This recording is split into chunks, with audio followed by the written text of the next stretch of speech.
జామకాయలు, వేరుశనగ బుడ్డలు ఎత్తుకొని పోతుంటే, ఎదురుగా వచ్చి అడ్డుకున్న విష్ణు వాళ్ళ తాతని మా తమ్ముడు రాయితో కొట్టాడనే కోపం నాపై చూపిస్తున్నాడు. అందుకని నన్ను ఆటలు ఆడకుండా అడ్డుకోగా, మాస్టారు చొరవతో చివరికి ఒప్పుకున్నాడు. మేమంతా బాగా ప్రాక్టీస్ చేసి స్కూల్‌కి ఫస్ట్ ప్రైజ్ తెచ్చాము.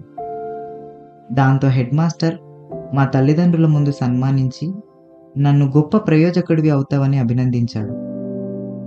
ఆటల్లో చదువుతో పాటు ప్రతిభ చూపించాలని నిర్ణయించుకున్నాను. స్నేహితుడి చెల్లి స్రవంతి నేను ఆడిన ఆట విధానం నచ్చి ప్రైజ్ సంపాదించడంతో నీతో స్నేహం చేయాలనుకుంటున్నానంది. ఫ్రెండ్ చెల్లెలే కదా అని సరే అన్నాను. కొన్నాళ్లకు నిన్ను ప్రేమిస్తున్నా, పెళ్లి చేసుకుంటావా లేక చావమంటావా అంది. నాకప్పుడు 14 ఏళ్ళు. ఫ్రెండ్ చెల్లెలని చూడకుండా చెంపపై లాగొకటిచ్చా. ఫ్రెండ్ చెల్లెవని చనువుతో ఉంటే ఇదేంటి తప్పుడు ఆలోచనలని నచ్చ చెప్పాను. ఒకరోజు స్కూల్ నుండి రావడానికి లేట్ అయింది. ఇంట్లో ఎవరూ లేరు. తమ్ముడు బయట ఎక్కడో ఆడుకుంటున్నట్టున్నాడు. అమ్మా నాన్న ఇంకా ఇంటికి రాలేదు. అప్పటికే అన్నయ్య కడుపు నొప్పితో భరించలేని బాధపడుతున్నాడు. నాకేం తోచలేదు. ఇంతలో అమ్మా నాన్న రావడంతో ఆసుపత్రికి తీసుకువెళ్ళాను. డాక్టర్ ఆపరేషన్ చేయాలనడంతో చిన్న వయసులో ఇదేంటని ఒక్కసారిగా కుప్పకూలిపోయాం. నేను భయపడుతూనే అమ్మా నాన్నలకి ధైర్యం చెప్పాను. అపెండైటిస్ ఆపరేషన్ జరిగి వారం రోజులకి క్షేమంగా ఇంటికొచ్చాము. మా మీద బాధ్యతతో సమయానికి తిండి తిప్పలు మాని అనారోగ్య పాలయ్యాడని తిట్టాలా, బాధపడాలా, గర్వపడాలో తెలియక బాధతో కూడిన గర్వాన్ని చూసే అన్నయ్య పట్ల. ఇన్ని రోజులు అన్నయ్య కూడబెట్టింది ఖర్చయిపోయింది. ఉన్నది ఎకరం పొలం మాత్రమే. రావలసిన 3 ఎకరాల పొలం తాతయ్య నాన్న పేరున రాస్తే, నాన్నకు తెలియకుండా పెదనాన్న రంగయ్య తీసుకుని నాన్న చంద్రయ్యకు ఎకరం ఇచ్చాడు. అడిగితే గొడవ పడ్డారు. మనకెందుకులే, పోనీ సంపాదిద్దాం అని అన్నయ్య అడ్డుకున్నాడు. అన్నయ్య మందులకు డబ్బులు అవసరమవుతాయని సెలవుల్లో ఇసుక నింపే పనికి వెళ్ళేవాణ్ణి. వచ్చిన డబ్బుతో అన్నయ్య ఆరోగ్యం నయం చేసుకున్నాము. ఇంటి గొడవల్లో పడి చదువు పక్కన పెట్టాల్సి వచ్చింది. 10వ తరగతికి వచ్చాను. తమ్ముడు 7వ తరగతి. వీడు నాతో పాటు పక్కూరికి రావాలి. తిని తిరగడం తప్ప మరేం పట్టదు. ఇది నచ్చక కొట్టాను. రోజంతా కనబడకుండా ఎటో పారిపోయాడు. సాయంత్రమైనా రాలేదు. ఆ మధ్యకాలంలో పిల్లల్ని ఎత్తుకెళ్లే వాళ్ళ బెడద ఎక్కువ.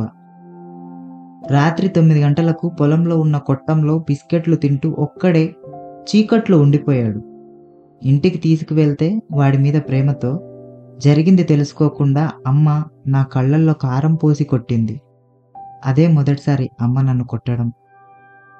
ఇది చూసి వీడు నన్నే కొడతావా అన్నట్లు ఎంజాయ్ చేశాడు. 10వ తరగతి పరీక్షలు దగ్గర పడుతున్నాయి. అప్పుడే జిల్లా స్థాయి క్రీడలకు మళ్ళీ మమ్మల్ని సెలెక్ట్ చేశారు. నా తరపున తమ్ముడు విక్రమ్ పేరిచ్చాను. నాకు ఆటల్లో సమవుజ్జి, బాగా ఆడతాడని ఒప్పించాను. అన్నట్లుగానే కప్పు తెచ్చాడు, పేరు నిలబెట్టాడు. తెలివైనవాడే, కానీ మొండిఘటం. నేను పరీక్షలు బాగా రాయాలనే భయంతోనే చలిజ్వరం తెచ్చుకున్నాను. 2 రోజులు కోలుకుని బాగా చదివి 10వ తరగతి పాస్ అయ్యాను. ఇక తమ్ముడు అలాగే చదువుతున్నాడు. అన్నయ్య కోలుకోగా కూలీ పని కోసం పట్నం వచ్చాడు.